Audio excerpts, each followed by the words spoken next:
What is going on, everyone? This is Drew Code Sports Talk, and I am your host, Andrew Wright. And over in his living room is my co-host, Cody Johnson. Cody. What is going on, everyone? Yes, that is right. We are back. You guys are hearing us here. Before we continue, a couple of housekeeping notes as usual. Please don't forget to subscribe to the podcast on YouTube, also Spotify, Apple Podcasts, iHeart to listen to us on audio form, and YouTube to watch us. And then also, too, don't forget to visit all the social media sites, Facebook, Twitter, TikTok, Instagram, all that good stuff. So we're getting right into it tonight. We are doing our AFC and NFC South record predictions. We did the North 2 weeks ago. If you guys haven't heard it, go back and check it. And then we have a fun draft prepared tonight, which, Drew, we are so unprepared. I think we were both scrambling before we hit record, so this should be interesting. But before we get started, man, how's it going, dude? What's going on? It's going all right. It's been a crazy week this week, but it's kind of ending pretty well. You know, it's good. We were supposed to record way earlier. Yeah. But my wife's family had a family member from Arizona actually come into town, and he wanted to see everyone. And we actually were just told about it like an hour before he was actually supposed to be there. Like we were told that he was coming, but we didn't realize like we were all getting together. So they were like, "Yeah, you guys gonna come over?" And we were like, "Oh, okay. Well, we had to go get we had a doctor's appointment for my daughter, so we had to go to that, and then directly from there come to the family thing, which it was fun. We had a good time. So good. And then I totally forgot, and so I had to text you. And I was like, "Dude, I am so sorry. Yeah, I totally forgot we were supposed to do it tonight." And you were like, "No worries. I'm just sitting here not doing a thing." So, well, truth be told, I also forgot. You texted me, and I was like, "Oh yeah, I guess we did say that we were going to record tonight," but totally forgot because normally we try to do Wednesday nights, and I know last week I was going out of town. So that wasn't really a possibility, or schedules just didn't work out. This week, it got moved, but I had totally forgot we said Friday. And usually we text each other to confirm if we're good or not. And I think neither one of us either sent a text to each other today about whether or not we were still doing it until you said you forgot. And I was like, oh, me too. Because other than work, and I went to the gym earlier today, I was just watching wrestling on the telly, and that was that. I was thinking, oh, we were supposed to record today. Okay, well, yeah, we can still do it, I guess. So, well, I'm glad we're able to do it. You know, I don't know. I didn't want to miss out on it. You know, we missed last week because also crazy times. So, yeah, you know, of course, we were scrambling then, and now we're scrambling now. So, of course, you know, it's just a big missed opportunity. Well, not missed opportunities, but just missed times that we get to do this. So of course we love to do this. It's a hobby of ours. So of course. Oh, good news. Okay. Sorry, I'm texting the athletic director for Sanger West, which they're starting their season today. Which go Hornets, Stingers up, baby. Yeah. Really excited about this football year. I think we're going to be a whole lot better, and I think it's showing right now because they are up 39-0. Dang. Yes. Who are they playing? So they're playing a high school called Del Oro, which is there's actually two Del Oro high schools. This one is the one in Bakersfield. And our JV actually won 37-7 earlier today. So I wasn't sure how the varsity team was going to do, but they are looking good. So that's good. I'm really proud of them. Is this this wouldn't be their first victory of their of the, I wouldn't say season school's history, right? Because they won last year, right? Nope, it would be their first victory. Really? Which is a little unfortunate because it's going to be an away game. I was really hoping I'd get to announce that, but it's also good that they're winning.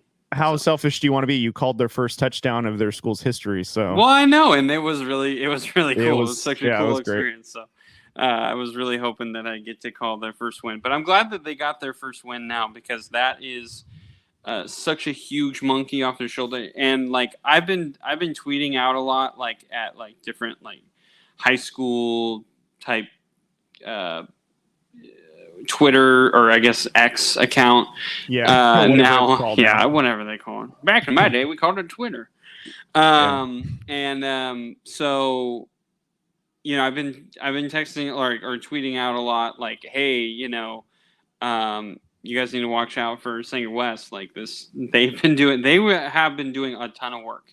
Yeah. And when I was coaching girls basketball, a lot of the times, you know, I'd be walking outside and football still working out. They're doing the running routes. They're doing blocking schemes. They're doing whatever it was. So they were working really hard. They were working a lot of hours. I knew this team was going to get a lot better. I mean, you could see it from the first game that I had announced to the last game, which was the McLean High School game that you got to see.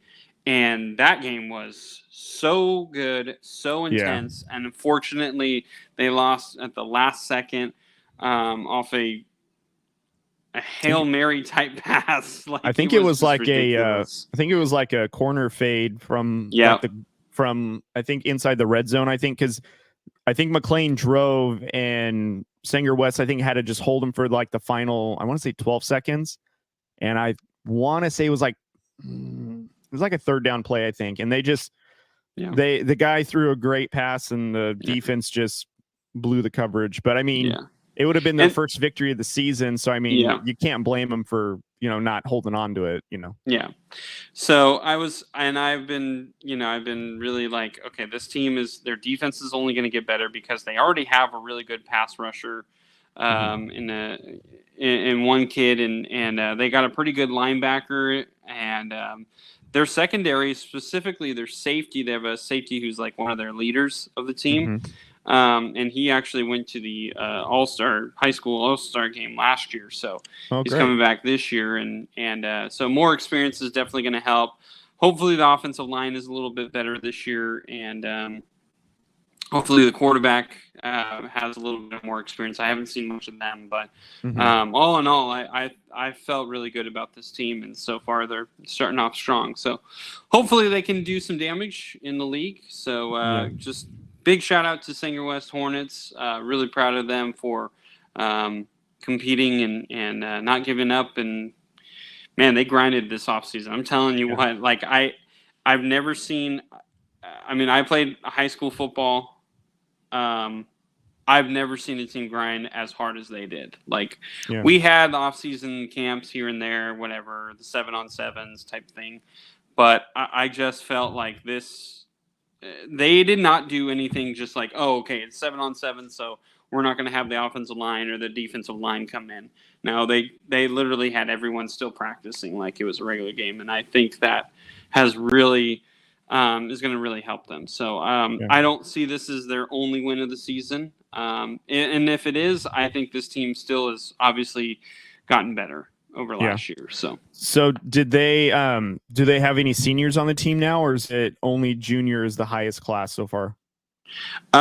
So they do have seniors now. There are seniors. Actually, the safety that I was telling you about, he is he's a senior this year. So there's going to be I don't know how many seniors they have on the team. I'm not sure. I probably won't figure that out until way later. Yeah. But I am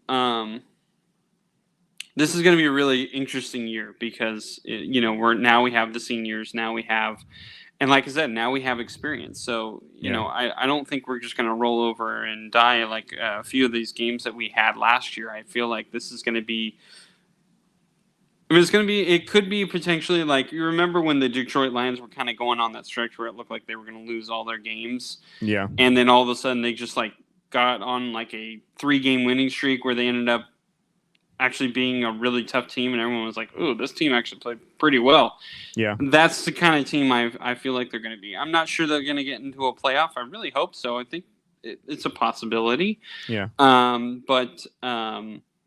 I feel like this team is not going to go down easy, and that is all I want, because sometimes it's really hard to watch a game when they're just absolutely dying, and you just want to breathe life into these kids. You want to be like, so I tried to do that over the PA system, but it'll be really exciting to see competitive games from them. Yeah.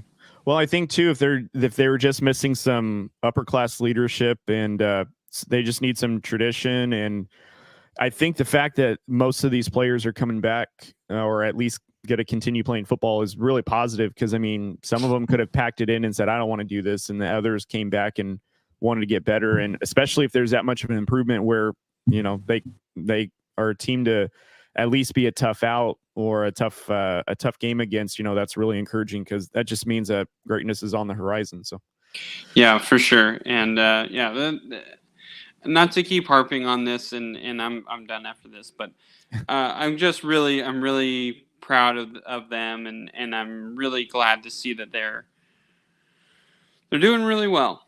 They're doing really well. That just to get that first win is such a it's just such a breath of fresh air, where now you don't have that monkey on your back, where it's like, okay, we got to win this game. Okay, now you're going to see a more relaxed team, a confident team that's, hey, we can win games.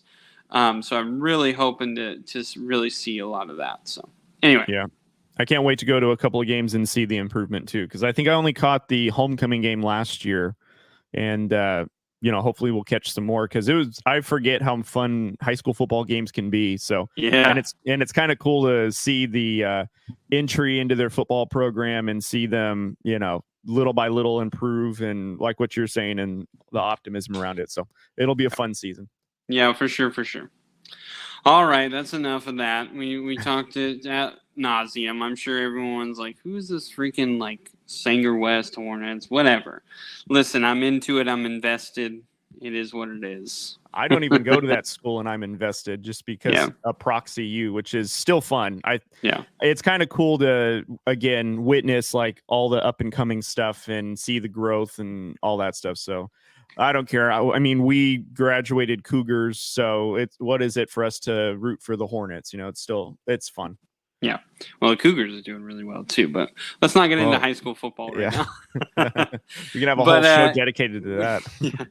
But anyway, I just wanted to let you know, I think we, you and I will have to go to one of the away games, maybe if there's a game. Well, even if my wife goes, you'll have to kind of come with us. So yeah, I think it'll be fun. Yeah, totally. All right. Anyway, so there is a lot that has happened. Football, obviously, as we're talking about right now, has pretty much started. Fantasy football now, everyone's starting to talk about it. Hey, what to talk about? So let's get into football first. Let's talk about the Raiders, Cody. So basically, the Raiders absolutely destroyed the 49ers in their first preseason game. Aiden O'Connell looked really good.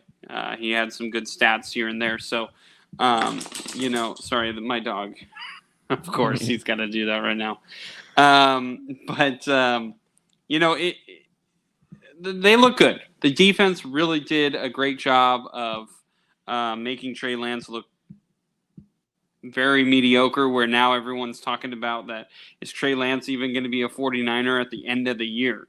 So, we did that, and I've been seeing a lot of on Twitter and or X. I don't know. Yeah. I don't know, whatever.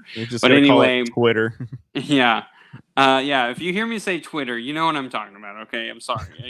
I've called it Twitter for years. Yeah. But I've been seeing a lot that, Max Crosby has done an amazing job against the Rams in their practices that they've had, the dual practices that they do. And they got into a fight, Max Crosby with Cam Akers. So this Raiders team looks like they're kind of starting to get a little gritty, which I hope translates to the season. This could just be, these little things here and there that, end up really meaning nothing. So, Cody, what are your thoughts on the Raiders, on their preseason game and what you've seen so far on any social media platform. Yeah, so at least from what I've seen during their training camp, their defense is looking really good. They're getting a lot of, it looks like, takeaways on the defensive side, specifically on our cornerbacks, which is great. It's good to see our secondary competing with the offense. And, there's some, Raiders insiders that I follow on X or Twitter, and, a lot of them are tweeting out about, how aggressive the defense looks and how, aggressive they are towards the ball and being competitive, which is great. And then there are other occasions where our offense looks really competitive too, with Jimmy Garoppolo leading it. And, again, he's returning to basically Josh McDaniels' offense. And, clearly he was in Kyle Shanahan's previously. So, hopefully we'll see how much of that improvement is. But there are some days where, I'll see that he threw a couple of interceptions. The defense is very, very hot, very competitive. And then there's other, occasions where Jimmy Garoppolo is getting the best of the defense. And, just to see some of the joint practices, like with San Francisco, where our defense and our team was very competitive, and it showed on the field as well. And then hearing some of the reports about competing against the Rams in their shared training camp, which is great, especially what you mentioned with Max Crosby. So, what I'm hoping to see, I suppose, is when the regular season starts, the continuation of that competitiveness. If our defense is essentially going to be what is going to remain competitive throughout the regular season. Because, and I was saying this too, is to some people that weren't Raiders fans, because I'm excited that we did demolish the 49ers. It wasn't preseason, but it doesn't matter. I'm going to hold it over their head.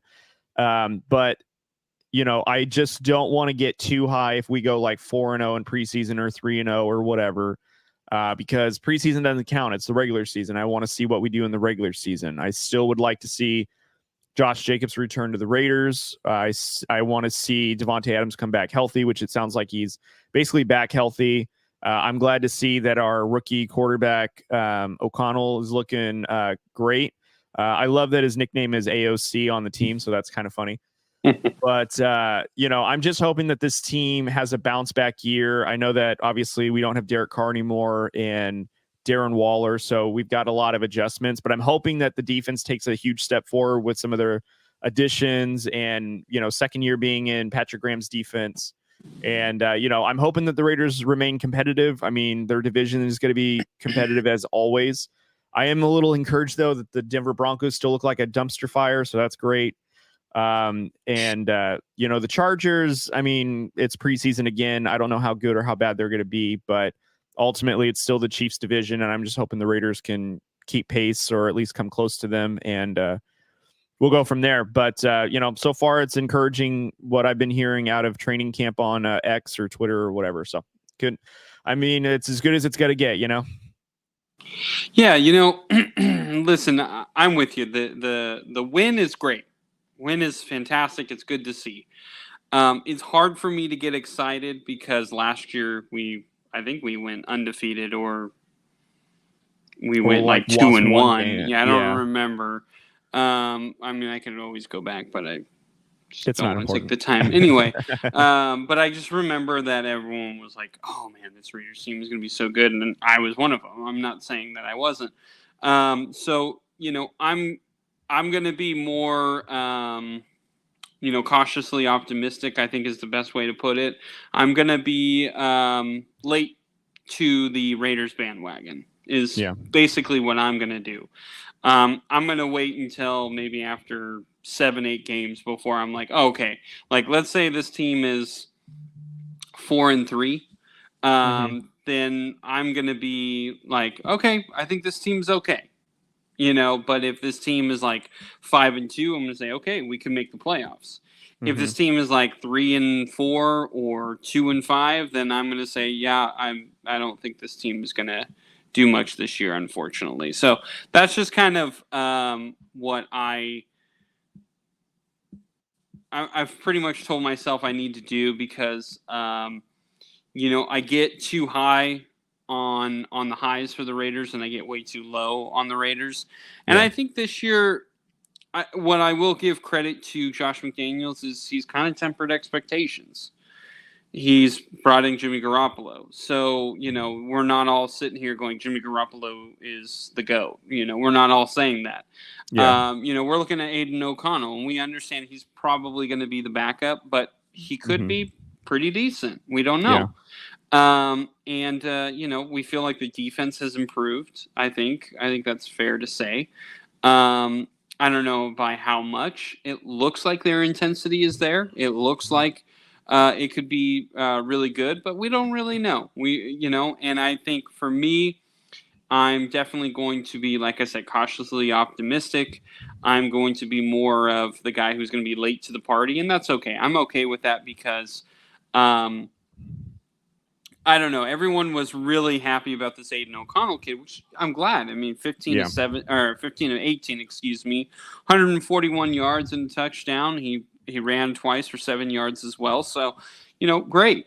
It's good. Those are really good stats. Really proud. But listen, these are backups. It's kind of hard for me to get super excited about him when he was playing backups. He's not playing the actual 49er defense. Now, we could also say D'Amico Ryans left, so maybe that defense isn't as good. It's a possibility. But again, we really don't know until we actually see that first string offense. So it's hard for me to get high on this team and specifically on that kid, just because I just feel like everyone is trying so hard to get past the Derek Carr and the whole John Gruden and all that jazz. Like, they're trying to get past it so quickly that they're willing to just jump on it right away, which I get. I understand. I mean, we've gone through a lot of lulls as Raider fans, so I get that. But for me, I'm going to try and be a little more realistic. He looked great. Hopefully he can continue. A lot of the professionals, the scouts, the guys who do this on a daily basis are saying that this kid could be pretty good. Yeah. But again, I'm not going to jump on it because it is preseason. A lot of people were saying that about Johnny Manziel, about Baker Mayfield, that this kid could, that these guys are going to, change their whatever team they go to. They're going to change the course of their history, or they're going to, and it's just like, listen, you really don't know until you actually go into a regular season, let alone playoff is what I really judge quarterbacks on. So, look, Aiden O'Connell looked great. Looked great. Hopefully he can keep that up. My issue is the offensive line looks okay. Not great, but it looks okay. No Josh Jacobs. That's a little concerning for me. I think Zamir White is good, but I think he has not shown me what Josh Jacobs showed when he first came into the league. And so, to me, it's like, yes, I understand that we're more of now we're in the Josh McDaniels era where he don't want to spend any kind of money. And so, he's going to go with like probably three backs at a time, which I understand, but they're not going to be the level of Josh Jacobs. So that's a little concerning for me. The receiving core, Devontae Adams, of course, is fantastic. Michael Mayer, we think, is going to be good. Hunter Renfrow at practice has looked like his old self, but, I'm not really – I don't know. It's going to be interesting to see the receiving core because I don't feel like it's as good as what it was. So, I don't know. There's a lot that I don't know that I'm not willing to just be like, oh, we got it figured out. We got it figured out. And like I said, I'm okay if I'm late to the party. So. Yeah, I just need to see how Myers does, or how Jacoby Myers does in the offense too with Jimmy Garoppolo. I do hope that Aiden O'Connell though does pan out well because he went against second or third stringers. I hope he goes against first and second units more often in the preseason because Jimmy Garoppolo has a injury history, so I want him to be as prepared as possible. And who knows, maybe he'll spark some energy into the team if ever we need him. But I mean, there are some things that I'd like to see, addressed, like what you said, Josh Jacobs. I would love to see Josh Jacobs on the team because I think Zamir White would probably benefit the most with Josh Jacobs because that 1-2 punch would be great. And don't get me wrong, I love Amir Abdul. I think he's a really good, pass catching back, but it doesn't work without kind of like your two-headed monster. And right now, our number one running back in the NFL from last year, who was on our team, he's currently not practicing with the team, which is unfortunate. So, I'd like to see that change as well, but we'll see. I mean, again, I'd like to be more optimistic, but I kind of find it funny that Josh McDaniels is tapering expectations this year, when last year all we heard nothing but hype is like we're gonna be competitive and and we weren't. We were pretty sad, and it was frustrating most of the season to be a Raider fan, to see our team look that bad with as much talent as it had. So we'll see. I mean, again, like what we keep saying, it's preseason. I think we have a game tomorrow in SoFi Stadium, and so it'll be a lot of fun, really electric. So I'm looking forward to seeing that. So, yeah, for sure. All right, let's get off the Raiders talk because it's only going to make me mad. No, I'm sorry. I'm just so used to saying that. But let's go a little bit into the NBA, and then we'll probably make our way back to the NFL a little bit later. Obviously, doing our schedule, but there's some news in the NBA with that James Harden was at a camp. I believe it was in China. Yeah, I believe so too. Some camp he has in China. Anyway, and he was basically saying Daryl Morey is a liar. That he will not play for him ever because he's a liar. Which it kind of sounded like to me. I'm going to be honest with you. It kind of sounded like a toddler pouting. Mm-hmm. Like, you said, if you finish your vegetables, you can have dessert. And all they heard was, Dad said I can't have dessert. And you're Right. like, no, that's not what I said. It kind of seemed like that to me, to be perfectly honest. Yeah. It just kind of sounded like he was like, no, he's a liar. I'm not doing it. Yeah. And you're like, dude, freaking grow up. And I saw something that actually blew my mind. And it's like, it should be kind of common knowledge that we all know this, but it's very shocking. Steph Curry is older than James Harden. Yeah. And Steph Curry is still at an elite level, and James Harden is not. And it just goes to show you that he has not put in what he should have with the talent that he has. Mm-hmm. He has not put in the work that he should have done, or he has not tried to make things work that he should have made work. Well, it's crazy. What's crazier when you say that is Steph Curry's older than James Harden and has played in exponentially more games than James Harden because of deep playoff runs and his championship runs and James Harden's early playoff exits. Yeah, and it's just, to me, it's like, dude, if you haven't figured it out yet, and now you're throwing a temper tantrum about a GM that you've followed your whole career with, and now you're just like, oh, wow, he lied to me, blah, blah.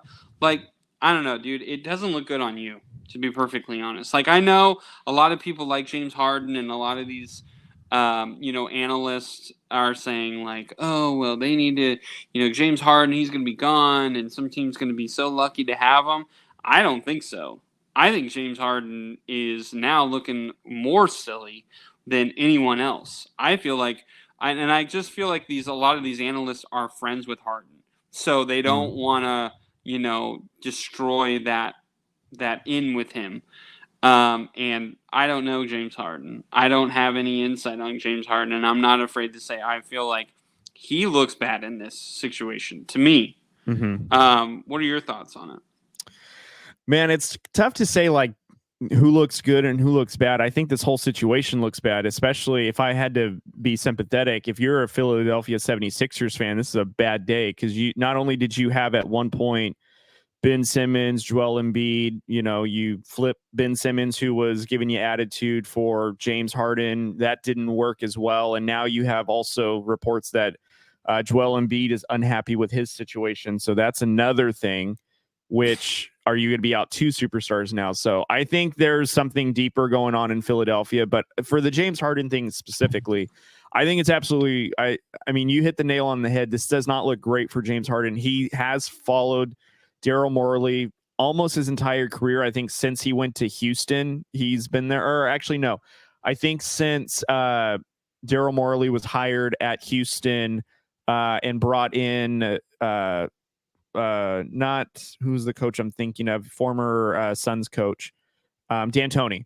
Brought in D'Antoni, and then obviously ran the offense through James Harden, and James Harden had, his best, 8-year stretch of his career in Houston, because literally he was the only guy on the team. And James Harden has filtered through potential Hall of Famers, all-stars, and yet I think this is the 3rd trade request he's made in his career. And it just seems like nothing makes James Harden happy. I mean, I don't think there's any doubt.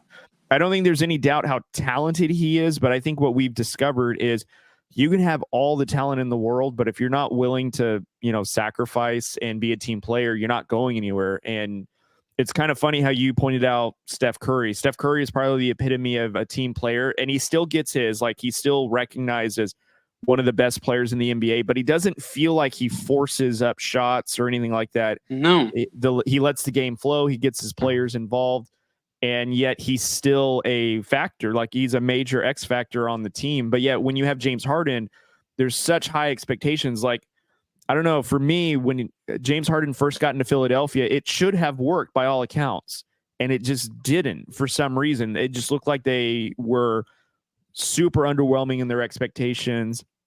It seemed like that team worked better without James Harden at times. And then come the playoffs with James Harden, he was almost like he was uninterested in being there, or I don't know if he got in his own head, but I mean, he's gone to the playoffs a handful of times, and for him to still be fumbling through the playoffs, like still not trying to, not making that much of an impact is crazy. And he had one game with Philadelphia where he had 49 points in game 1 this past postseason, but outside of that, he hasn't done anything. So I don't know, man. I don't know if it's a good or a bad look for either one of them, but for James Harden, this is rough. Like, your 3rd trade request to, another team in 3 years, or not 3 years, but he requested a trade out of Oklahoma City, requested a trade out of Houston. Now he's asking out, and he asked out of the Brooklyn. Now he's asking out of Philly. So this is actually 4. And even if he goes, I think the OKC one, I think they ended up just trading him. I don't think he asked for it. So I think you're right. I think it's 3. 3? Okay. Yeah. Still not a great look. Yeah. Either way, still, you're being traded for reasons. Yeah. And obviously 3 of those reasons, at least, that we know is you've asked for it.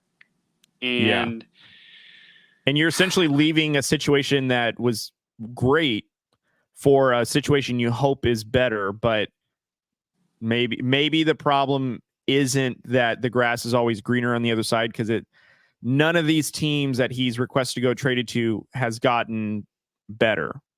Yeah. So ironically, his best success has been with Houston. I think they peaked at the Western Conference Finals, and then nothing since Philadelphia, and they were still a 1st round exit this season, I believe, or second round.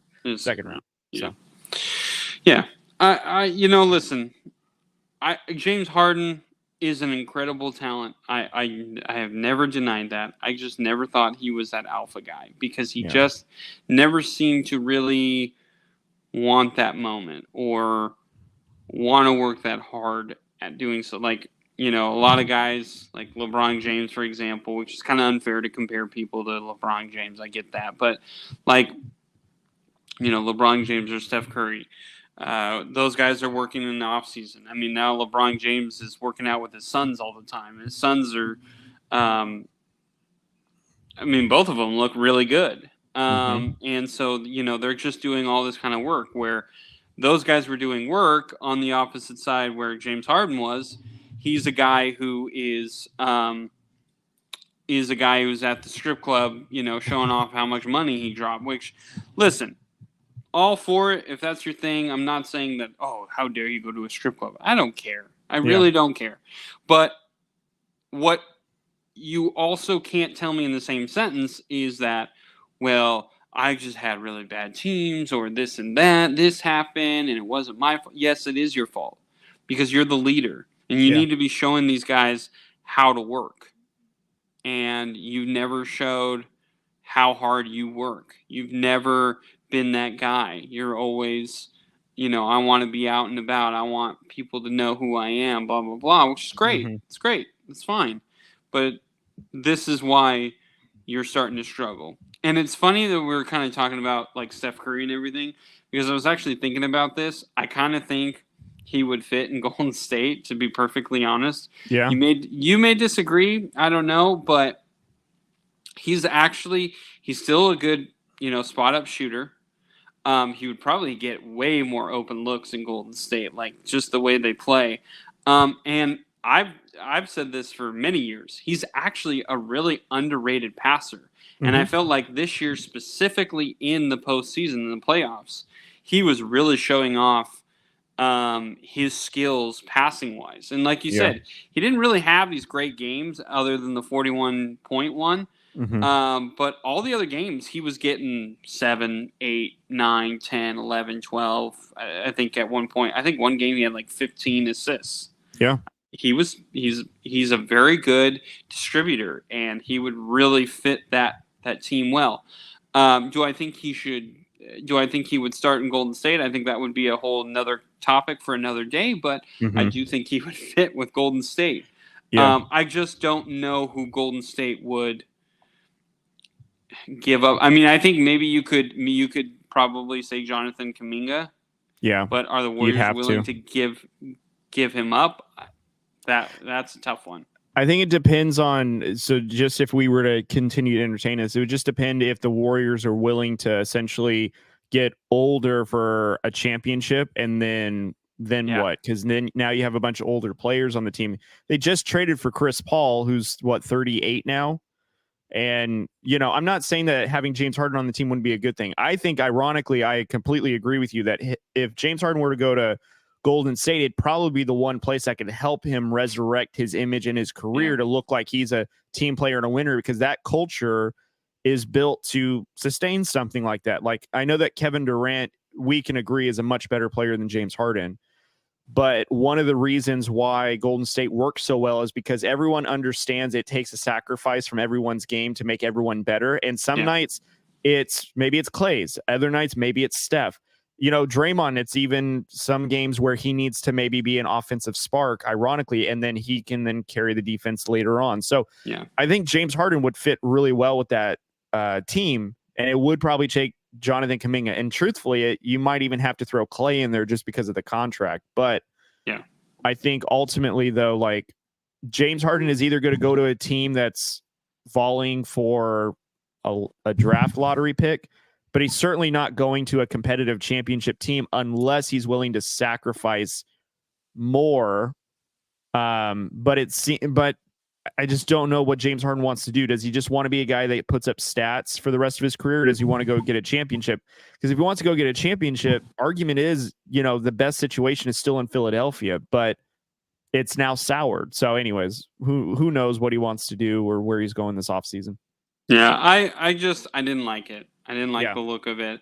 And from what I've seen on like social media, on, TV shows or whatever, most people are like, oh, Daryl Morey, he needs to do his guy right. They need to let him go. And, they promised him championships and blah, blah, blah. And it's like, well, okay, well, I'm sure James Harden also promised Daryl Morey championships. And to be honest, he's not putting in, like, when I saw that the whole Steph Curry is actually older than James Harden, like, to me, it was like, would have never thought. That just shows how little this guy has put into actually focusing on what he needs to do to get to that next step. I'm not saying he's not a great talent. I'm not saying he's not a Hall of Famer. He's going to be. There's no question. He is so good, but he could be better. Yeah. And if he were any better, he would have had a championship already. And that's the unfortunate part for me. So 100%. All right. Well, we're gonna do the MLB power rankings. Is that what you want me to do next? Do you have them ready to go? Because if not, I'm curious to get your take on Giants baseball. Let's do Giants baseball because I could probably pull this out my. You know what? You can say it. We're adults. You can say it. No, I don't want to No. use my potty mouth. Yeah, funny thing is my daughter listens to this show, so yeah, you're probably right. I can pull this out, but I'm not going to. I actually want to know more like the Giant situation. They just lost 4-0 tonight against the Braves. They only won one game. I think we had a 3-game series. And now, granted, the Braves are the number one team in baseball. No question about that. So I'm just curious, like, are we getting into the wild card? Because if I'm not mistaken, last I checked, is it the Phillies that leaped us for this first wild card spot? So now we're second, and then I think the Cubs are like a game behind us. The Cubs, I believe. Well, let me look at it. I can't remember if it's the Cubs or if it's another team, but regardless, though, the Giants have not had a great 10-game stretch. Cincinnati and Miami are both a half game behind us, and the Cubs are a game behind us. And then Arizona is actually 2 games, and San Diego is slowly lurking at 5 games behind. Well, they actually have been falling downhill again. They were actually pushing after All-Star break, and now I think in the last like 4 or 5 games, they've kind of tapered off a little bit. So they're still just hanging around, but I mean, they have to have like literally a perfect end of the season to catch up. But Giants, though, it's looking rough, man. Well, it's looking rough, and let me say this. It's looking rough because, first of all, if you looked at the Giants' remaining schedule past All-Star break, it was going to be tough. It's going to be tough. Obviously, we're facing the Braves right now. We still have to face the Dodgers at some point. Actually, let me pull up their schedule so I don't sound so unintelligent. But anyway, so we have the Braves twice. So we have the Braves now. And then next weekend, we're playing the Braves again in San Francisco. We have the Phillies, which is another tough one. Yeah. Cincinnati, San Diego, the Cubs. Then we finally kind of get a break with the Rockies. Then we have the Guardians. Then you get the Rockies again. Then you have the Diamondbacks, the Dodgers, Padres, and then you finish off with the Dodgers. All of those teams, except for Colorado, have a winning record. Right. Have a chance to get into the postseason. Not just a winning record. Have a chance, are making a push to get into the postseason. Obviously, and San Diego, they don't have a winning record, but they are in the race. They probably will end the season 500 though. They're a talented ball club. They're not just going to go quietly into that good night. The issue that the Giants have is old pitchers are going into their survival mode where they're just trying to get out of an inning no matter what. They're just trying to, if they're not getting strikeouts, they're getting frustrated and just throwing it. Just like, let this guy hit it and see what happens. Alex Cobb. Yes, specifically today. Yeah. He threw a couple of just oh my gosh. Duds. He was throwing some potatoes out there, dude. It was rough. Yeah. Sean Manaea actually has been absolutely thriving coming out of the bullpen, which is really it's great to see. I'm actually really happy for him. I hope we get to keep him for another year because I feel like this is the spot that he wants. Ross Stripling as well. I think he's been better coming off the bench or out of the bullpen. But like Alex Cobb, Logan Webb has kind of struggled this year. Not too bad, but Logan Webb is not what he was last year for sure. It's just old pictures kind of getting into the mode where it just feels like they're like, well, nothing's going right, so I'm just going to put the ball in play and hope for the best. And it's not working. The other issue is our bats are absolutely cold. Yeah. We called this kid up, Wade Meckler, who is very fast. He's an exciting player. The reason we called him up, though, is because he's a hot bat. and he's been moving up the minors like crazy. Mm-hmm. I think he started this year in High A and is now in Wow, in the majors. that's crazy. So yeah, Jeez. so that just shows you like he's been having a really hot bat, but coming to the majors, it's a huge difference. It's a huge thing to overcome. We're very young. We had to send down Casey Schmidt, who was like not hitting ever anymore. It seemed like he just was not getting a hit. He came out hot, and then he disappeared, like and vanished. To be fair, and I'll give credit to Dwayne Kuiper on this, and this is kind of what I was saying as well. Was that this Casey Schmidt? That's not what he does. He's hot, of course, but he's not one of those guys that is going to stay like that. He's going to. You're gonna have more. You're gonna have more lows batting wise. Yeah. He kind of reminds me like a Brandon Crawford. Brandon Crawford had a couple of years where he had a really hot bat, but for the most part, he's more of a guy who's going to be around 250-ish, maybe a little bit lower. He's going to get a few home runs here and there, of course, but his glove is why you have him in the lineup, and that really proved this year. He's going to be probably. I would say he's going to be the starter next year because I don't think they're going to bring back Brandon Crawford. Unfortunately, as much as I love Brandon Crawford, his bat's been really bad. He's hitting 8th, 9th in the lineup, which he hasn't done since like his rookie year. He's always been one of those guys that you're always going to have him in the 6-hole or 5-hole sometimes. Maybe a 2-hole hitter, but usually he was about 5 or 6, maybe 7 here and there. But for the most part, Brandon Crawford has not been. He hasn't had the bat that we need him to have. Unfortunately, it's not his fault. He's been in the league forever, and you can see that it's starting to take a toll on him. He's starting to get He's starting to get injured way more. Which is unfortunate, but I love Brandon Crawford. He's going to be a giant Hall of Famer for sure.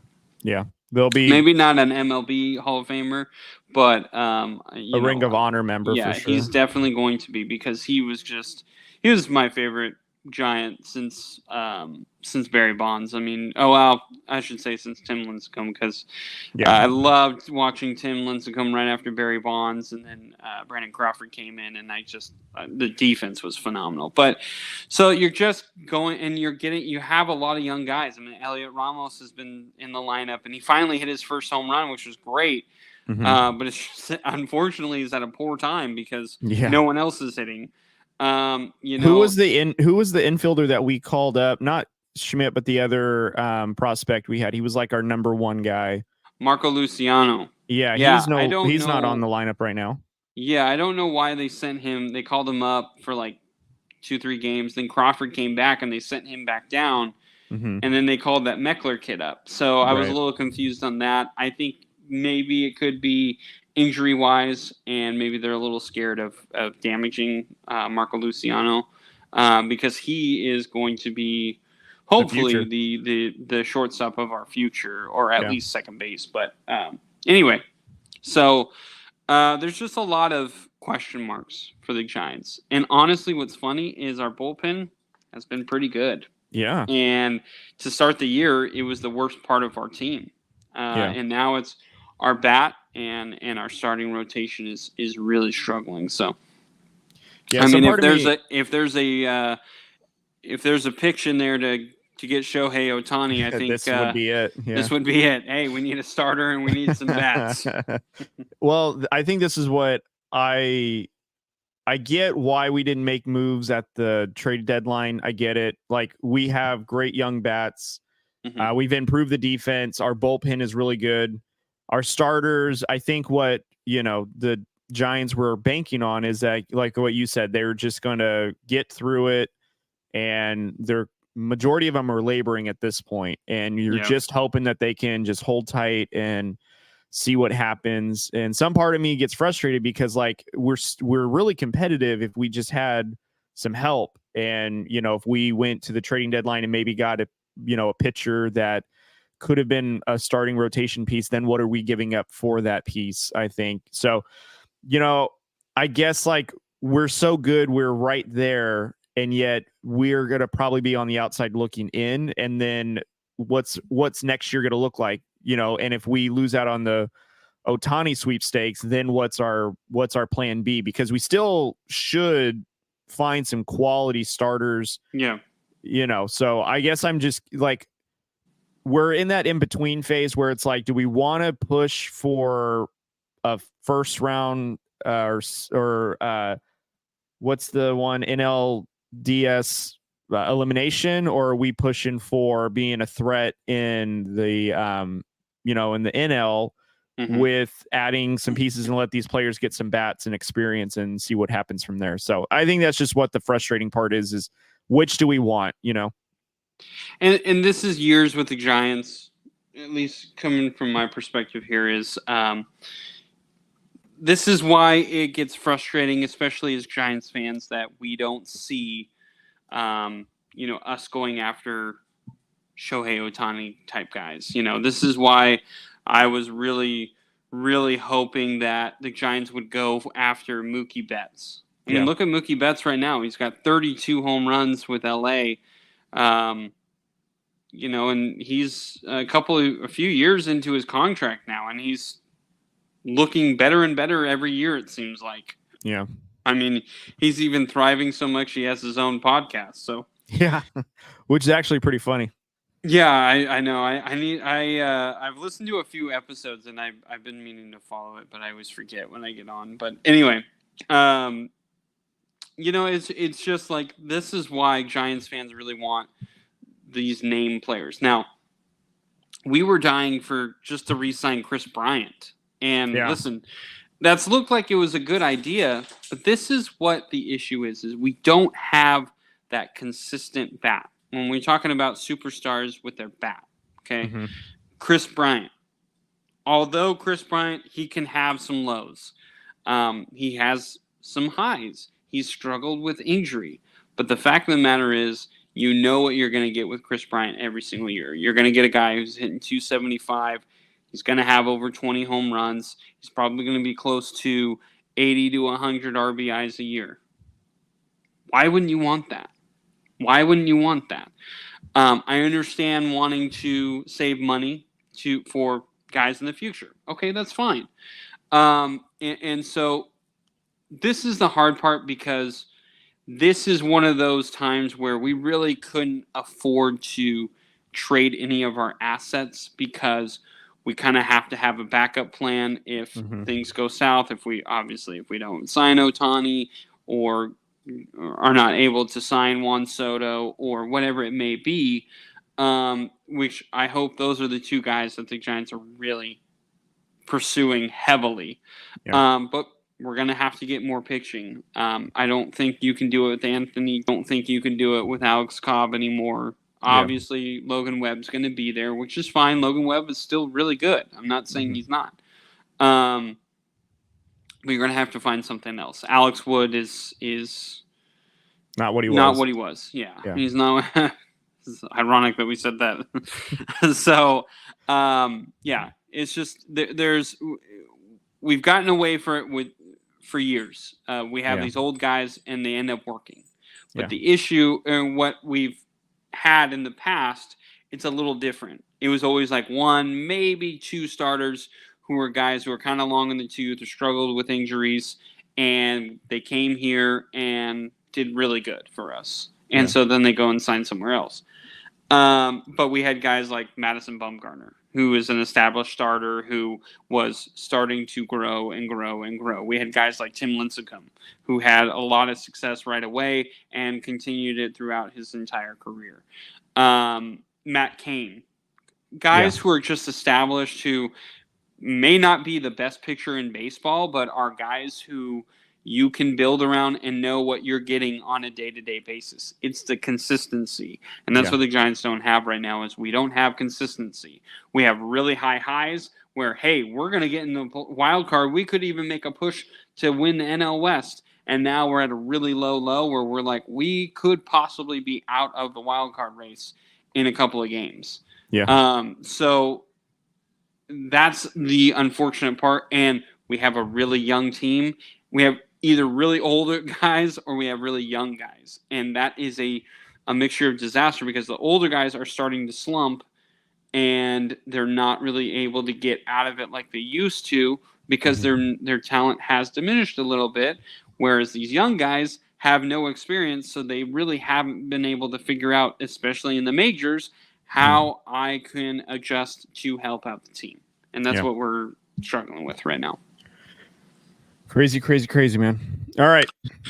You think it's time to move on to one of the main events of tonight? Yes. All right. So just a reminder, everybody, we are in the, I guess it's the middle of our NFL record predictions. We go through each division and predict every team's regular season record. And then at the end of the season, we kind of compare and then we determine who wins. And last week we did AFC and NFC North. So go YouTube and check those out. It was actually a lot of fun. So we are in the second conference, and we're doing now AFC South and NFC South. So, Drew, I'm going to let you lead off, sir, on the AFC South. Pick whatever order you want, man. Let it rip. I hate you for making me do this. So I'm actually, I'll say this before I get into it. Very high on the Jaguars. Very high on the Jaguars. I think most people are, but I was still a little surprised on how high I was on them. Sure. I would say probably will miss on this one. I don't think I'm afraid of saying that. I have a feeling we have almost the exact same records as you're talking right now because I felt the same way when I was doing my predictions. So I'm very low on the Titans. Very low on the Titans. Never mind then. I'm not that low on them yet. I'm very high on the Texans, which I don't like. Okay. I was not, but I kind of feel like they have a schedule break. So that's kind of why I gave it to them. But I'm not really. I think the Texans is going to be a big whiff on me, to be perfectly honest. But I kind of like D'Amico Ryans, so yeah, I'm kind of hoping it might work for him. I know you always love the defensive coach, so yeah. And then the Colts, I think I'm pretty accurate on the Colts. So yeah. So all right. So number one, I pretty much kind of gave it away. I have the Jaguars at 1 with a 12-5 record. Okay. And then I have 2. I have the Tennessee Titans. This is where I was a little surprised, but I do think their schedule is a little rough. So that's my defense. The Tennessee Titans I have at 7-10. Okay. And then I have the Houston Texans at 7-10, which I really do not like, to be perfectly honest. Okay. But and then I have the Indianapolis Colts at 6-11. Okay, not bad. So, what makes you give the Texans 7 games? Do you like C.J. Stroud? Is it the defense? What's giving you 7 games? So, this year I pretty much just said I need to split the whole division. No matter what, unless it's like such a terrible team versus such a great team. Other than that, everyone's going to split. So there's 3 wins already. Okay. So there you got 3 wins. So where did I find the other 4? I said they beat Pittsburgh. I'm now thinking I don't think that at all. I think Pittsburgh will win this game. So I kind of wish I could change my 8-9, I think is what I have the Pittsburgh Steelers, to a 9-8. They face Tampa Bay in Houston, so I actually do think that's a win for Houston. They face Arizona in Houston. I could see them lose that game, but I also could see them win this game. So I gave them a win because I'm curious when we do the NFC West and the Cardinals. It sounds like you're kind of high on them. I don't think Cardinals? they'll be. I don't think they'll be that good. No, I don't think I've had the Cardinals win a single game, maybe except for NFC South team. Sure. Okay. Possibly. So anyway, so you said the Cardinals is a game that they could either win or lose. Yeah, I gave them a win over Cleveland because it's in Houston, but again, I think that's wrong. I'd actually probably want to give Cleveland a win there. What did I have them? Let's see. Am I allowed to make those changes? You can do whatever you want with your record prediction, I think. That would make Cleveland Browns for me at 6-11.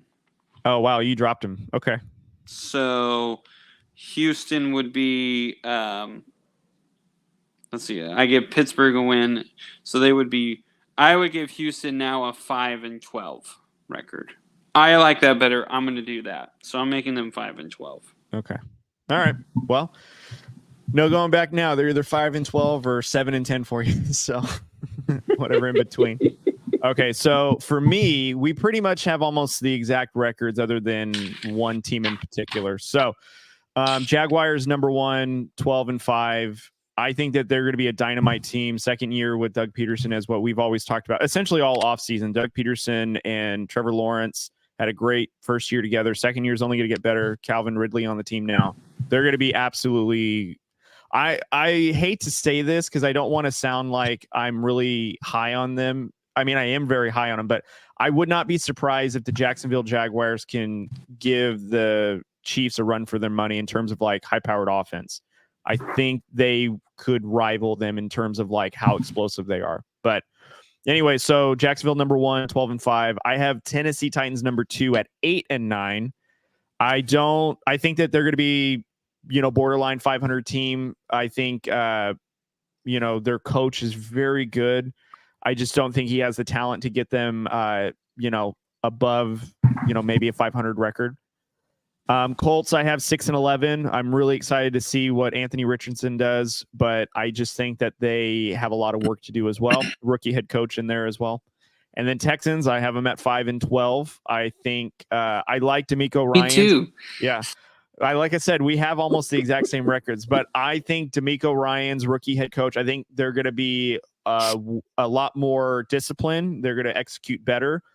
I have Texans beating teams like, the Broncos in there. I think that they could take a game in the Broncos in December because I think D'Amico Ryans' defense is going to be probably the focal point of this whole team. But they do have a tough stretch like in December. They have the Jets, Titans, Browns, Titans again, and the Colts. So we'll see, But Jacksonville 1, 12-5, Tennessee 8-9, Colts 6-11, and Houston Texans 5-12. Yeah, really no disagreements here. Yeah. Let me just say this. I think a lot of people are going into the whole Houston Texans where it's like Bryce Young is obviously the number 1 overall pick, and he's going to be this. Not Bryce Young. I'm sorry, CJ Stroud for the Houston Texans. That's the Carolina Panthers. So sorry. So like CJ Stroud, this top 3 pick that they got, and I think a lot of people think, oh, this kid is really good. He was one of the guys that a lot of people were talking about. Maybe could go over Bryce Young just because he had a lot better year than Bryce Young in this past year. And so I think a lot of people are high on that. And I think also D'Amico Ryans, a lot of people really like him. I mean, obviously you and I have said that probably at nauseum now, that we also really like him. But the thing is, the offensive line is still terrible. Yeah. He downgraded his receiving core, which is absolutely wild. To go to from a college team and go into the NFL, and you actually got worse at your receiving core, so that's pretty crazy. But anyway, and I'm not saying like Nico Collins is not talented. I think he's a talented guy, but like, you're not. I mean, honestly, Marvin Harrison Jr., the kid at Ohio State that CJ Stroud had, he would be their number 1 option, like right away. Even if it wasn't CJ Stroud, it wouldn't matter who's at quarterback. He would be the number 1 guy. Yeah, because I should be in the NFL. I think CJ Stroud's number 1 target, is not Nico Collins, and then 2 is Robert Woods. That's not the greatest receiving core. That's Robert Woods really has struggled the last 2 years too, outside of Sean McVay's offense. This is going to be an interesting season for CJ Stroud. I hope though that CJ Stroud gets a better break though than Justin Fields, because I just don't want a defensive coach putting together an all superior defense on the field and a subpar offense that gets his top 3 draft pick quarterback, who could be the absolute franchise quarterback and savior of that franchise, gets him demolished because they've got no protection, no weapons, and nothing to show for it other than great defensive players. Which I will say, like I said, the Texans have I think a pretty good defense, and that would probably be the only thing that keeps them close in these games. So I mean, we'll see what happens, but there'll be a lot of interesting things to take place for the Texans for sure this season. So yeah, but what I do want to say is I actually think Anthony Richardson is going to have one of the better years of these rookie quarterbacks, and here's why. Anthony Richardson is the benefit that he's going to have in his first year is when his first or possibly second read is not there. His third read is not going to be another receiver. His third read is going to be use my legs, get out of here. Yeah. And I think that's going to be smart for a first-year quarterback in the NFL, a guy who hasn't had a ton of film or a ton of experience. But also, what's going to be really beneficial for him, especially trying to learn the offense and trying to get those reads and see how the defense is playing against him, is his offensive line is probably the best offensive line out of any rookie quarterback. Yeah, and he's got one of the best running backs to hand the ball off to. So, well, possibly. Unless he gets traded. Yeah, possibly. We don't know. But I mean, you're right, and I feel like I would probably say out of the rookie quarterbacks that probably everyone's thinking about the weapons, maybe Will Levis has the better weapons in the sense of you have DeAndre Hopkins, who's one of the better guys, but I do think Anthony Richardson has some dudes that he can throw to. So I do feel like Anthony Richardson could look really good. And you're just going to have to deal with probably some dumb, decisions. But again, this kid isn't experienced a ton yet. And I don't think this team is ready to win right away. So I think that's expected that he's not going to be in the playoffs. Yeah. But I think he's going to surprise a lot of people. And I don't think he's going to be – I don't know how he's going to be. I couldn't really say I think this kid is going to be super successful. My knee-jerk reaction is I don't think he's going to be I don't think he's going to be a bust.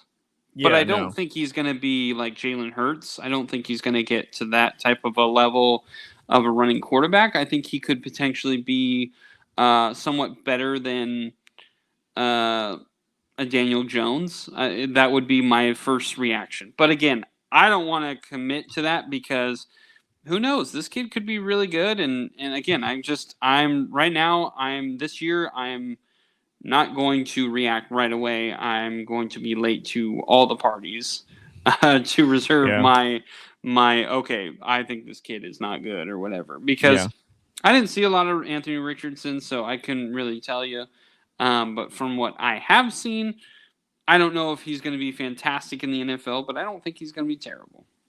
Yeah, I mean, looking at some of his videos from like his pro day and the combine, he looks freakishly athletic, gifted thrower. I mean, he may not be. I don't know if some people think he's not a natural thrower, but he looks absolutely great throwing the football. And he's giving me like RG3 like vibes and pre-RG3 getting injured. I think Anthony Richards could be healthy, and if that's the case, he is reminding me of RG3, who has the ability to run. He's very athletic. He can throw the ball, and I do think that Anthony Richardson will probably be like jockeying for rookie of the year or offensive rookie of the year, just because I really feel like, and I agree with you, that he's probably going to be explosive. He's going to create opportunity, and he's a big quarterback. He's very athletic. He's going to be something that this league has never seen. Like, imagine Lamar Jackson, bigger and stronger. That's like a scary thought. That's what the Colts have with an elite offensive line to protect him. Yeah. So that's just the feeling I'm getting from him. I mean, they're going to have growing pains. He's a rookie. I don't expect him to take this team to the playoffs like Andrew Luck did, but I do think that the Colts absolutely nailed their quarterback. And as long as he stays healthy and they build around him appropriately, they're going to be a dangerous team. So the great thing about the Colts taking Anthony Richardson is if he looks really good, they look freaking brilliant. Like absolutely brilliant. And if he looks bad and like they're like, oh, this is a mistake, they can easily move off of him. It wasn't like they took a huge swing on him. It wasn't like there was someone else that they could have just absolutely hit a home run with. I feel like they needed a quarterback.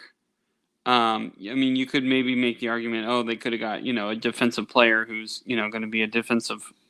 But I feel like their defense is already pretty decent. Well, and this is an offensive league. They didn't have a quarterback. And they needed something. They needed somewhat stability, and they've already kind of had instability. Right. So if Anthony Richardson doesn't look great and behind this offensive line, and they're like, yeah, it was kind of a mistake, that's okay. It honestly won't be that bad. It wasn't like they could have traded up to the top spot to get Bryce Young. Now, if Bryce Young was behind that offensive line and wasn't doing well, then we'd have a lot of concerns. Sure. But Anthony Richardson, we already knew he was coming in. He was the darling of the combine. He was the project that could potentially be great. And so they took a swing on him, and I don't think they're going to lose much if it doesn't work out. So I think this is a brilliant pick for the Colts, and I really hope it works out because, like you said, the kid is huge. Yeah. Scary huge, and he's scary fast. It'll definitely be interesting to see him on a football field. So yeah, and I think the Raiders are going to play the Colts this season, so we'll for sure get to see him play. So wonderful. That'll be great. We don't do well against running quarterbacks. We never do. Never. Ever. So, yeah. All right. Which actually, you know what? Let me see if I gave the Colts a win on that one. I did. I did give them a win because a win over the Raiders. because I was like, this is a running quarterback. We don't do anything against running quarterbacks. All right. Oh, sorry, I was really loud on that one. I'm so sorry. Geez, relax, I don't know where that came from. Okay, so let's talk about the NFC South. Okay. I hate the NFC South. Really? I like no teams other than the Saints. Okay. Every other team. All right, I can get behind that because I thought the Saints, foreshadowing, my opinion, they're probably going to be the best team out of the division. Yeah. And then everyone else is like subpar. Yeah. Really bad. I really like the Saints. Like, I have them pretty high, but I will also say their schedule is pretty easy, not difficult. Like, their away games are at Green Bay, at New England, at Houston, at Indianapolis, at Minnesota, at Carolina, at Atlanta, at the Rams, at Tampa Bay. Like, those are very easy, winnable games. Yeah. That they could end up winning. So, I really like the Saints, and I hate everyone else in the NFC South. All right. So, at number one, I have the New Orleans Saints at 13-4. Okay. I have number two. I just put them there because I feel like they could potentially be a little bit better than the team I have at 3. I have the Carolina Panthers at 5-12. Okay. And I have the Atlanta Falcons at 5-12, but at number 3. So that's why I put Carolina over them because I feel like they could potentially. There's a couple of games I could see maybe going their way. But. I'm not willing to change it like I did with Houston. And then at number 4, I have Tampa Bay Buccaneers at 4-13. That defense is completely destroyed. That offense is completely destroyed.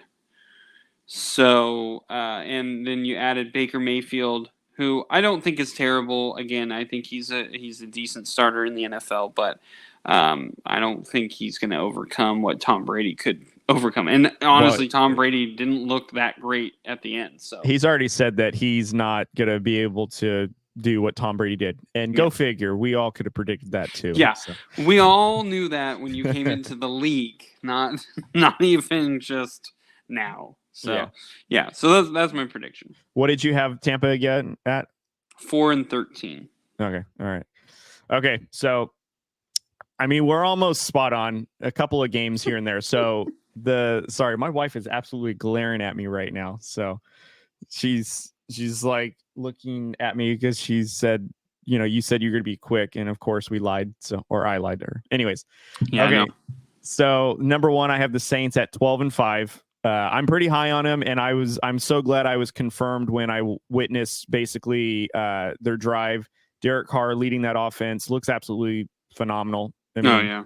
It looks real good. They're going to be a dangerous team in the NFC. My only concern is in the colder weathers when they play the NFC teams. Derek Carr doesn't really play well in the frigid cold, so we'll see. But really, if I'm looking at their schedule before I move on, they only have one game where they play outside in some frigid temperatures potentially, and that's the Giants in December. I already put that down as a loss. But that's actually in New Orleans. Oh, I'm sorry. Then, yeah, that would be the only team I can see because every stretch from November until January is in a dome or in a warm climate. So, yeah. But anyways, 12-5, I have the Saints. I think they're going to be great. And that defense is going to be really good too, considering that's basically what they made their bread and butter on last year. So number 2, I have the Atlanta Falcons at 6-11. I think they did improve a little bit. I'm curious to see how their quarterback is going to do. Their defense is probably going to be really good, but the Atlanta Falcons, 6-11, really the typical games that they should win, they're going to win, and the better teams, they're going to lose to. I think this team is just going to go through a lot of growing pains, but shining light, I think, on this team is Bijan Robinson. I think he's going to be basically their number one guy and ticket seller. He's going to be absolutely great to watch. Carolina Panthers, I have at 4-13. I think BJ Young is going to go through some growing pains. I think Frank Reich is their Bryce Young. Bryce Young. Beg your pardon. Bryce Young, that rookie quarterback that they drafted number 1 overall. I think Frank Reich is their head coach of that team. So definitely Bryce Young is going to get a really good head coach to kind of coach him up and, get him to play well. But I just think that team it's missing some pieces. It doesn't really have a lot of weapons, and defense, I think that they are lacking a little bit. So I think that they are going to be competitive, but I think they're just really young. So we'll see what one full season goes and how much experience they can get out of it. Good old Tampa Bay Buccaneers, former Super Bowl champions in 2020. Oh, how the mighty have fallen. And you know what's funny before I give their record? Did you ever see that video circling? Maybe it was Instagram. It was Baker Mayfield, and I can't even know who the second quarterback is of the Buccaneers. They're like doing a red zone. Kyle Trask. They're like doing a red zone drill where they're trying to throw to the receiver, and it's like a 5-yard, like whatever. And they are both just airmailing it. Like they so inaccurate. And, Baker Mayfield, I think in his first preseason game looked okay. But I mean, no offense to Baker Mayfield. He is far better quarterback than I'll ever be in my lifetime. But I'm just on an observation. I don't know how well this team's going to be. I know that they have Chris Godwin, Mike Evans, a handful of other players. I just don't think this team's going to be very good. I have them at 2-15. So the Falcons and the Panthers are the only games I have them winning. Everything else, I think the Buccaneers are going to just be bad. So it's not going to be great for Tampa. And I'm so sorry because I think this is the year they announced they're going to bring back their throwback uniforms, the creamsicle color. No, are they really? I think so, which is so fitting because when they played in those uniforms, they were like, they were like, oh, and a billion. So fitting that the season that they bring those back, they got Baker Mayfield potentially throwing passes. Sorry. So I'm sorry. I know that everyone's like into the nostalgia right now. Yeah. The Eagles, it works because they're not really that far off from what they are now. Yeah. But the Tampa Bay Buccaneers, it was terrible then. Yeah. It's terrible now. Some of these retro jerseys, I don't hate too much. Like the Atlanta Falcons have that all black number. It looks nice. Oh yeah, I like those. Yeah. But there are some teams that just have these really awful ones. Like the Denver Broncos have some weird bumblebee looking one, I think, or they have some blue looking one that is god awful. The Green Bay one where they have like it's like a navy blue. Yeah. Yeah, That I one, hate those. Those yeah. are so dumb. I hate when they wear those. I'm like, please Yeah. stop wearing those. Here's what's great about the Raiders. They've been the same color for 75 years. There's really no retro or anything like that. We're always retro, or we. One thing tweak about something. the Raiders is we're not going to do much different from what we've always done. Yeah, so. can it get darker? How about we move the symbol over here? Yeah, pretty much all it is. So, anyways, that's my prediction on the NFC South, and I agree with you. Outside the Saints, I'm pretty high on the Saints. I think that they are going to be I think they're going to be a sleeper team in the NFC to surprise some people. And I've seen, and I don't know if you've seen this or not, we're kind of going off topic now, but I've seen some people put out like top quarterbacks in the NFL.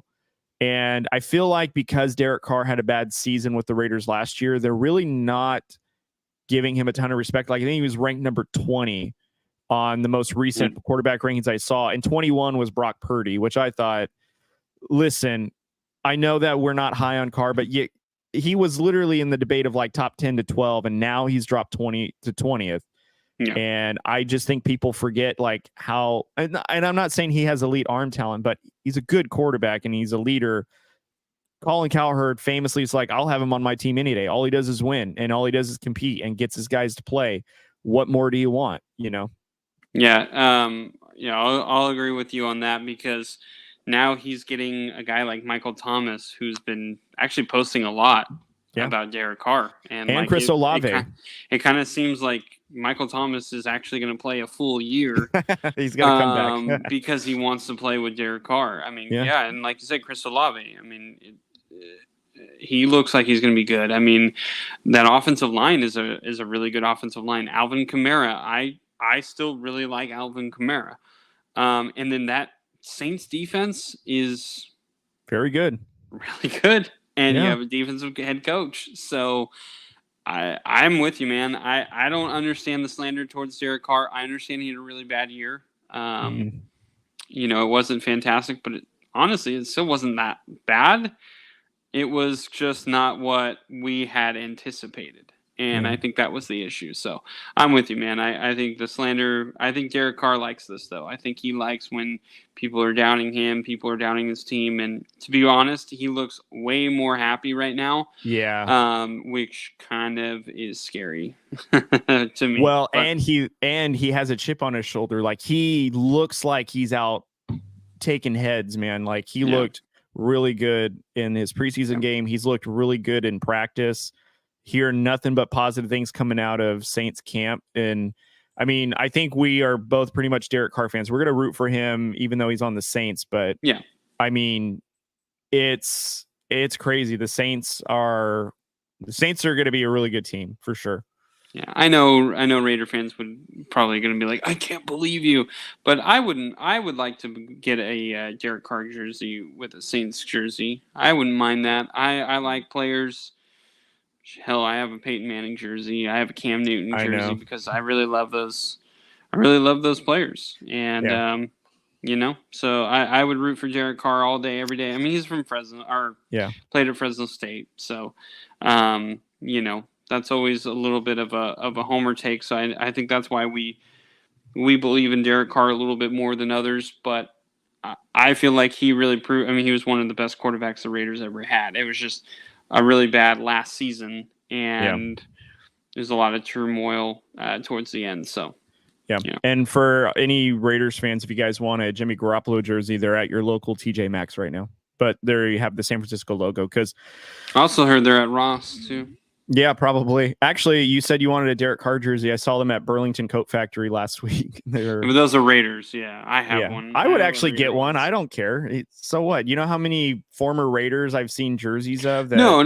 What I'm saying is I already have one in a Raiders, so I don't need to buy. Well, what was funny is I almost got one, but the stitching on it looked a little wonky, and I was like, I don't know about this. This looks like a Burlington manufactured one. It doesn't look like an authentic NFL one, so I might have to pass on it, but if you guys are interested, go to our Fanatics link and then go get yourself a jersey. And we're talking about go to TJ Maxx. Yeah, don't go there. Go to Fanatics for the authentic stuff. So, all right, are we doing this fantasy draft, or do we need to cut off here? No, let's do it. Well, we're gonna go 3 rounds though. We won't go 5. We'll just go 3. And so tonight's fantasy draft theme is sports movies. So it's a pretty wide open. So if there is a sports movie that you have seen, or in theory, it'd be nice if you did see it, so that way it makes sense. But drafting best sports movies, I really don't have any stipulations on it. 3 rounds, okay. And Drew, you can have first pick. I'm not flipping a coin because I can't find one around here. So okay, good.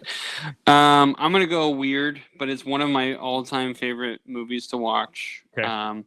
I will say this: I'm more of a comedy guy. I love watching comedies, and this one is more towards a comedy, but it also has a little bit of drama to it. So, but it's one of my favorite movies. One of the movies that if I'm in the mood for a sports movie but want to laugh, I always go to this one. I'm going with The Replacements. I love that movie. A good one. Yeah, I love that. It is one of my all-time favorite sports movies. Just so funny. Keanu Reeves does such a great job in it. Shane Falco. Yeah, Gene Hackman is just so funny in it. Yeah, he does such a great job as the coach. I mean, that's how I remember my coaches trying to be like. They were all trying to be like that old school type guy, and that's kind of how all the coaches were towards. When I started, watching football, and then going into the new age now, where a lot of people are just not like that. Not, hey, I'm just going to make fun of you relentlessly and pick on you until you actually figure it out. So, but just such a great movie. If you never watched it, Jon Favreau's in it. I'm trying to think of everyone who's in the movie. It's such a good one. I think his name is Orlando. I want to say it's not Brown. It's Orlando something, but he's an actor that he had the drops in it, and he was really funny. And there's that scene where he has the lubricant on his hands, and then he finally was able to catch the ball. And probably he's like, Coach, this don't look natural, right? This don't look right. And he goes, what are they going to do? Put you in football jail? He's like, Coach, it looks like I jacked off an elephant. Probably the 2 best scenes is the bar scene and the prison, the holding cell scene. 2 best scenes, probably the entire movie. Yeah, those are good ones. All right, so that was a really good pick. I actually had that on my list, so I scratched it off. So I love all sorts of sports movies, dramas, comedies, documentaries, but I'm not including documentaries. Just saying, I love the full scope of it. But my number 1 pick is going to be White Men Can't Jump. Absolutely love this movie. I had my son watch this movie with me. He loved it. Of course, we sat and watched it, and he didn't understand any sort of references during this time period because it was well before he was born. But I absolutely loved it. I remember watching it several times, and the scene where he finally dunks the ball at the very end is great. He loses all of his money in the middle of the movie. For those who haven't seen it, spoiler alert of 30 years. But mine is White Men Can't Jump. Wesley Snipes, Woody Harrelson, absolutely phenomenal movie, cult classic. If you know, you know. So what is known doesn't need to be explained. Am I going next, or are we doing Snake? No, you can go next. Just go ahead. Okay. My number 2 pick is going to be, this is probably my favorite baseball movie of all time. I'm going to go with Moneyball. It's a good one. Love Moneyball. I know this one is problematic because I'm going to age myself right now, but I remember most of those games. My dad grew up in the Bay Area, so I grew up watching Giants games, but I also grew up watching A's games as well. Yeah. And I remember through this stretch, my dad was watching a lot of the A's games because they were winning. Mm-hmm. I remember Eric Chavez, who was their third baseman, who was an all-star. I remember Miguel Tejada, who actually in this year of Moneyball, he actually won AL MVP. So a lot of people don't know that he was there. Tim Hudson was a dominant pitcher. Barry Zito was at the top of his game. Mark Mulder was also another top player. There's a ton other. Jermaine Dye was another top player over there, and so yeah, it was during that time. I remember all these players, so it's a little problematic, but the story of it and like it, to me, it still doesn't diminish what they did. They did have a pretty talented team, but they did have a lot of the no-name guys. I remember the Jeremy Giambi where everyone was like, why the hell would the A's get rid of the other Giambi and bring in the other one who's obviously doesn't really care about baseball? Yeah. Yeah, I mean, there were these old guys. But this is like it. If you don't know why A's fans want them to stay in Oakland and do something in Oakland, like, watch this movie, because it's going to piss you off, because it's like, you can see they had to pay for their own vending machine. They didn't get it for free, where there was a guy who played on the Yankees for a few years, and then he comes on to the A's and is like, oh, hey, wait, we have to pay for vending machines? And they're like, yeah, dude, you guys didn't do that in New York? He's like, no. And I think Brad Pitt does an amazing job. Chris Pratt does a great. I remember I remember watching that home run by Scott Hatteberg. It was so improbable. I remember watching it. I was like, this dude's gonna strike out. Like, he's not gonna get a hold of this one. I don't know why they threw him in. Yeah, so I just remember everything about that year, and I know everyone's like, "Oh, it's so problematic," but to be honest, it's a really great movie. It's a really great movie. Jonah Hill, like, to me, it made me like him even more just watching this film, because he didn't have to be the funny guy. He actually got to be a serious actor, regular player. Yeah. I do remember that this A's 21 game win streak, because I was in the 8th grade. We were actually obviously in the same grade together, but at the time we used to have in junior high A-B classes, where basically you would have 3 subjects by one teacher for 3 consecutive periods. And I remember my A-B teacher, his name is Mr. Martinez. Shout out to Mr. Martinez. He just retired this past year. He is a diehard A's fan, and I remember during some of the games right before the school year ended, we would have the A's games on. And again, I'm not an A's fan. I barely got into baseball probably towards the latter end of my high school time. But in junior high, when we were in his class, he would let us watch A's games, and that was when they had this crazy streak that just grew from 7 games, 10 games, 14 games, and then before you know it, 21 games. So it was really cool to see from back then. So that is a fantastic pick, because that's a really fun movie to watch for any baseball folk. So, all right. So my number 2 pick, God, this is tough. There's so many good ones. I'm going to go with a football one. I'm going to go with The Longest Yard, but I'm going to go with the remake with Adam Sandler. Had Chris Rock in it. It had a bunch of all-star casts in there. It had Nelly as their running back, Michael Irvin, Bill Goldberg, Stone Cold Steve Austin, who shit his pants in the movie. That it is one of my favorite sports movies of all time. I remember seeing it in the theater with my mother, and I want to say with my sister one summer. It was great. We loved every second of it. If I could watch it 1,000 times, I have, and I would do it 1,000 more times, because it is such a fun movie. Just, the premise of the prisoners against the guards, and it is an 80s remake. If you haven't seen the original one, it'll make sense. And I have seen the original one. The remake by far and away is so much better and so much more fun. I agree. And I absolutely love it. Adam Sandler did such a good job playing the quarterback, Paul Wrecking Crew. So good. Every actor in this is so funny.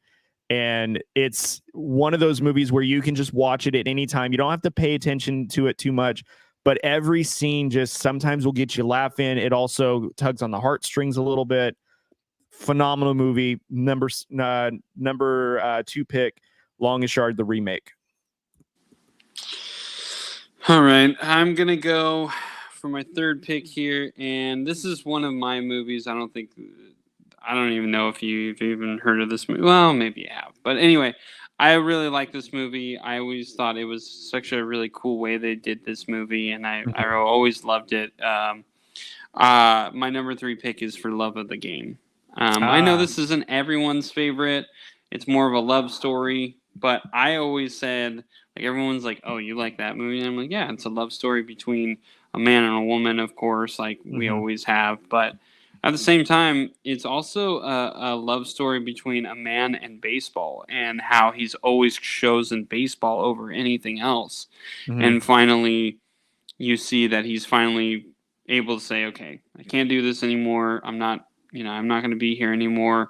The Vin Scully calls are always perfect. And then, of course, too, like, it finally showed that he was finally willing to give up baseball. Like, he finally figured out that, okay, I'm done with baseball. I can focus on something else. And I just always thought that that was such a really cool thing. And I thought it was a really good movie to kind of show that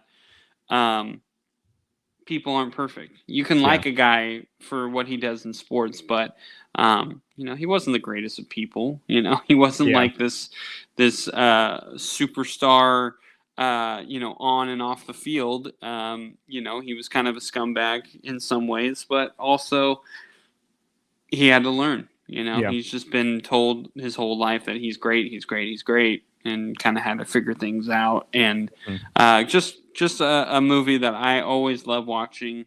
I think it's an underrated movie. Again, I know a lot of people don't like it just because it's more of a love story. It's not really a sports movie, I guess a lot of people would say. But I love that it's just like such a cool story with a perfect game, and then like the interactions, the story in between, but then also the interactions that he's having on the mound with his catcher, or when he's in the dugout with his other teammates or his manager. Just a really cool movie experience. I really loved it. So that's awesome. I'll have to watch that. I don't think I've seen it. I know of it. I just have not watched it yet, but it sounds like it'd be a phenomenal movie. And I need to see Bull Durham. I heard that one's a really funny one too. That one's so funny. Yeah. Another Kevin Costner movie. Yeah. Okay. So for my third and final pick, gosh, I know. So here's what's funny, because I have them like baseball or football or basketball, so it's kind of hard to determine I did which not one. do that. I don't have them separated like that. I just wrote their names down, but I know like what their themes are. So I'm like, okay, do I want to go back to back like football? Do I want to go, whatever? Do whatever you like. I know. It's so tough. Do not put Blindside up there. No. And I'm not boycotting the movie because I think the movie's a good story, but the recent story that has come out of Michael Orr actually being screwed over is absolutely heartbreaking. But anyways, besides the point, guys. You know what? My third and final pick, I'm going to go with The Water Boy. I really thought you were going to say Blindside. No. You know what? I'm screw it. I'm going to say screw it. I'm going to go with it. No, I'm going with The Water Boy. Adam Sandler, Bobby Boucher. So many quotable lines from that movie that I still do to this day. I absolutely love this movie. I showed it to Han and my wife. They love the movie, which is good because my wife is a really tough movie critic, and not because she has good particular taste, but she just really liked this movie. And I grew up watching it when I was like, preteen, and absolutely loved it. I love the coach that has that Louisiana accent, which you can't understand a single word he says. Probably the best part. What do you say? And I love Colonel Sanders' interaction with Adam Sandler, and maybe his medulla oblongata is broken. So it's just a great movie. I absolutely love it. So Waterboy would be my final pick. Yeah, Vicky Valancourt. It ain't no guess. That's what it's gonna be. Oh, be careful down there. She's a feisty one. That's high quality H2O. Yeah. Do you have an honorable mention? Sure. I'll say Space Jam. Always one of my favorites. Original Michael Jordan. I'm surprised you didn't that think one was really good. I'm surprised you didn't say Major League. That was on my list. I do like Major League. It's probably I have to be in the mood for it. Like it's one of those movies that I think is really funny, but sometimes like especially the love story in that movie specifically between the catcher and what's her face. Sometimes it kind of like drags on a little bit, like the scene where he goes to the apartment and stuff. I was in kind of the golf cart. yeah, I just kind a of little lame. Yeah. Whatever. It's They kind do go to the well too many times on that one, but but all in all, yeah, it's a really good movie. I'm not saying I hate the movie. I love that movie. I'll watch it a lot, but it's kind of one of those, like, with the 3 movies that I picked, those movies I literally could watch at any point. If you were at my house right now and were like, "Hey, you want to watch For the Love of the Game?" I would say yes, I do. I would love to. Well, I would want to watch it because I would be more interested in that than Major League. But did you ever see Varsity Blues? Yeah, actually, Jessica saw. Let me rephrase that one. Jessica actually showed me that movie. I had never seen it before. Yeah, I remember she showed it to me, and I was like, "Man, why have I not seen this before?" Oh yeah, I remember seeing that when I was like 10, 11. So long. Yeah, I watched it when I was 31. Well, hey, at least you got some of the references before I did, because when I watched it, I was like 10, I think, or 9 when it came out. So you've met my older cousin Chris from our fantasy league. Yeah. His brother's also a couple years older. They lived with us for, I think, a year or so. So I actually got to watch a lot of older movies like that I shouldn't have watched because they would watch it. So I'd sit and watch them. Varsity Blues was one of them. And I didn't really understand a lot of the references because I was like 9 or 10 when it came out. But as I've rewatched it, it gets better and better and better and better since I've watched it. And I forgot what the name of the actor is that plays the coach. I want to say his name is John Vaughn, but I know that's not. No, it's John. It's last name is Vaughn. It's not. It's Angelina Jolie's dad. Yeah, her biological dad. But anyways, he is a phenomenal, like, Southern football coach, and that is, I've never been into Texas high school football, but that would be what I would understand. Like, they don't care, play in if you're just about to die, whatever. But Varsity Blue is a really, really good one. And I don't know, I also wanted to say Any Given Sunday. That was another favorite of mine. So there's 2 for you. Yeah, those are good ones. Yeah. Did you ever see the basketball documentary Hoop Dreams? No, I haven't. No. Oh, you would really like it. So it's about these 2 players from Chicago. They basically are the same age and they play at their respective schools in Chicago. And one of them gets like a full ride scholarship to St. Mary's, I think. Another one has to go to like public school because of academics. And you would absolutely love it because there's so much that goes in. This was like a 90s documentary though, but it was very, very good. Now that you're got some free time on your hands, I'd recommend you find it and watch it. You would probably really like it. How dare you say I have free time? I do not have free time. I know you barely have enough time to take a dump. That's not true. I usually take the time to do that. All right, let's get out of here, Cody. Thank you for a great episode. It was fun. It was nice to be back. Thank you, everyone, for listening. We appreciate it. Go follow us on all the social media sites, which you can find in the description. Also, go to our website if you want, where we are at drewcodesportstalk.com.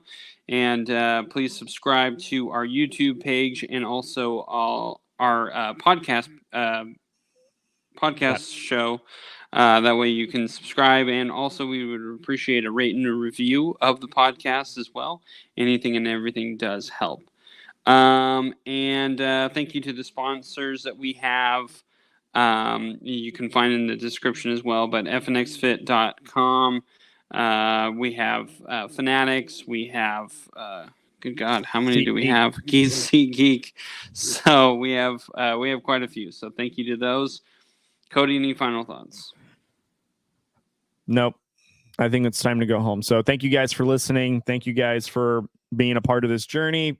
Like what Drew said, go visit us at drewcodesportstalk.com to get all the social medias, all the latest episodes and videos. Check us out on YouTube, Spotify, iHeart, Apple, all the great places to listen to us at, and we'll catch you on the next one. And happy fantasy football season. We have some coming up, so share your guys' teams with us, and we'll keep track of our journey. So thanks for listening, you guys, and we'll catch you all next time.